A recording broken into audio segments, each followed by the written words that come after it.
মির্জা ফখরুল ইসলাম আলমগীর বলছেন, নির্বাচনের আগে গণভোটের সুযোগ এখন আর নেই। নির্বাচনের আগে নেই, নির্বাচনের পরে বা নির্বাচনের দিন আছে। এখন অন্যরা কি বলছে, জামাত কি বলছে, এনসিপি কি বলছে, যে গণভোট হইতেই হবে, আগে গণভোট, পরে জাতীয় নির্বাচনের কথা চিন্তা করা যাবে। তো এইরকম পরস্পর বিরোধী অবস্থান যেখানে আছে, সেখানে মির্জা ফখরুল ইসলাম আলমগীরের এই কথা, এটা কি জামাত মানবে?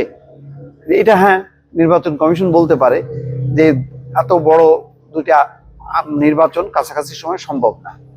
এখন নির্বাচন কমিশন কি বলবে যে ঠিক আছে, যদি গণভোট হয় তাহলে ওই জাতীয় নির্বাচন 5 মাস পিছাইতে হবে। তাহলে এটা যদি বলে, তাহলে এটা কি বিএনপি মানবে? বিএনপি মানবে না। জামাত মানবে? হ্যাঁ, মানতে পারে। তারা বলবে যে না, জুলাই ভোট তো গণভোট তো খুব গুরুত্বপূর্ণ। এনসিপিও বলবে গণভোট গুরুত্বপূর্ণ। তাহলে জাতীয় নির্বাচন কোথায় যাবে? সেটা একটা প্রশ্ন।